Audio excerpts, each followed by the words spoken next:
മനോഹരമായ ഉത്സവമായിരുന്നു.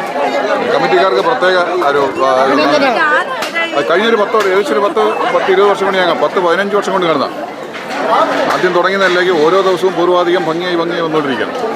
ഈ നമ്മുടെ കഴിഞ്ഞ ദിവസം അന്നദാനം നടത്തിയ ഒരു ഗണപതി എന്ന് പറഞ്ഞ ഒരാൾ കൂടെ. അപ്പോൾ അദ്ദേഹം അവിടുന്ന് ബോംബെ കോയമ്പത്തൂരാണ് പുള്ളി, ഇടയ്ക്കിടയ്ക്കാണ് വരുന്നത്.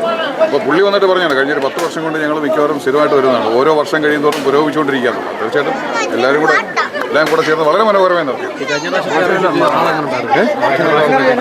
കഴിഞ്ഞ പ്രാവശ്യത്തെ അപേക്ഷിച്ച് ആൾക്കാരും ഒരുപാട്, അതായത് കഴിഞ്ഞ തവണത്തിനെക്കാട്ടി ഒരു 40% ഇൻക്രീസ് എങ്കിലും ആൾക്കാരിലുണ്ടാവും. അതുപോലെ ഫ്ലോട്ടും മറ്റു കാര്യങ്ങളും എല്ലായിട്ട് അതേപോലെ അന്നദാനത്തിലൊക്കെ ഭയങ്കര തിരക്കായിരുന്നു. ഞങ്ങളുടെയൊക്കെ വീടും കഴിഞ്ഞിട്ട് അതിൻ്റെ ക്യൂ പോകുന്നുണ്ടായിരുന്നു. എല്ലാം വളരെ മംഗളമായിട്ട്, ഒരു കുഴപ്പമില്ലാതെ, ഒരു ചെറിയൊരു ഇഷ്യൂ പോലും ഇല്ല, വളരെ മംഗളമായിട്ട്.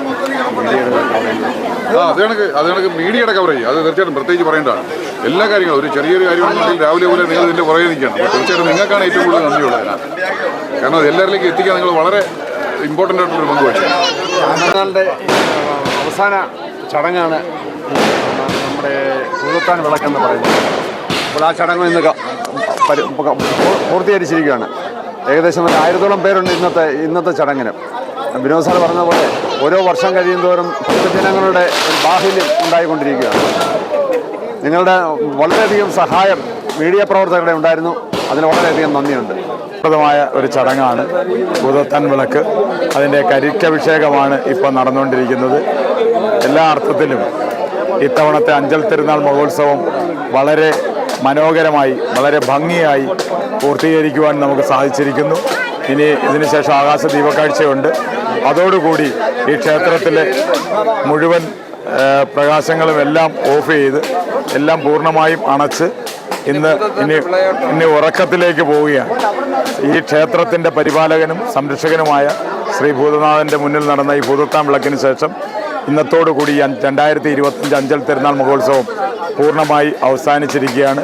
ഈ അഞ്ചൽ തിരുനാൾ മഹോത്സവം ഇത്തരത്തിൽ ഈ ഭൂതത്താൻ വിളക്ക് വരെ കവർ ചെയ്ത് വിജയിപ്പിച്ച വഴിപാടാണ് മേടിച്ചു വരുന്ന എല്ലാ കാര്യങ്ങളും ഭംഗിയായി നടന്നു വന്ന് കവർ ചെയ്ത് നിങ്ങൾക്ക് എല്ലാവർക്കും വളരെ സന്തോഷം. അടുത്ത വർഷം നമുക്ക് നടത്താനുള്ള ഭാഗ്യം ഭഗവാൻ തരട്ടെ. തമ്പുരാൻ ഇഴയിടത്ത് സ്വരൂപത്തിൻ്റെ തേവാരമൂർത്തിയായ തിരുവാര്യങ്കാവ് കണ്ഠശാസ്താവ് എന്ന നാമത്തിൽ അറിയപ്പെടുന്ന പനയഞ്ചേരി ശ്രീ ധർമ്മശാസ്താവ് തിരുവാര്യങ്കാവ് കണ്ഠശാസ്താവ് എന്ന നാമധേയത്തിൽ അറിയപ്പെടുന്ന ധർമ്മശാസ്താവിൻ്റെ തിരുനാൾ അഞ്ചൽ തിരുനാളായി ദീർഘകാലമായി പനയഞ്ചേരിയിലും അഞ്ചൽ പ്രദേശങ്ങളിലും ആചരിച്ചു വരികയാണ്. അതിൽ അഞ്ചൽ തിരുനാളിൻ്റെ ഏറ്റവും പ്രാധാന്യമുള്ള ഒരു ദിവസമാണ് പനയഞ്ചേരിക്ക് അഞ്ചലിനും എല്ലാത്തിനും സംരക്ഷകനായ ശ്രീ ഭൂതത്താൻ്റെ തിരുനാൾ 2ാം ദിവസം. തിരുനാൾ കഴിഞ്ഞുള്ള പിറ്റേ ദിവസം അത്തം, മകരമാസത്തിലെ അത്തം നാള് ഭൂതത്താൻ വിളക്കായി ആചരിച്ചു വരുന്നു.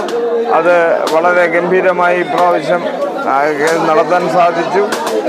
എല്ലാവരും അതിനകത്ത് ഭൂതത്താൻ്റെ അനുഗ്രഹമാണ് ഈ നാടിൻ്റെ ആധാരം തന്നെ ഭൂതത്താനാണ്. ഇതിനകത്ത് ധർമ്മശാസ്താവും ഭൂതത്താനും വീരഭൈരവനും കുളക്കടവ് ലക്ഷ്യമ്മയും ഒക്കെ വാഴുന്ന പനയഞ്ചേരി ക്ഷേത്രത്തിലെ ഈ വർഷത്തെ ഉത്സവത്തിൻ്റെ അവസാന ദിവസമായി ഉത്സവം ഇന്ന് സമാപിച്ചു.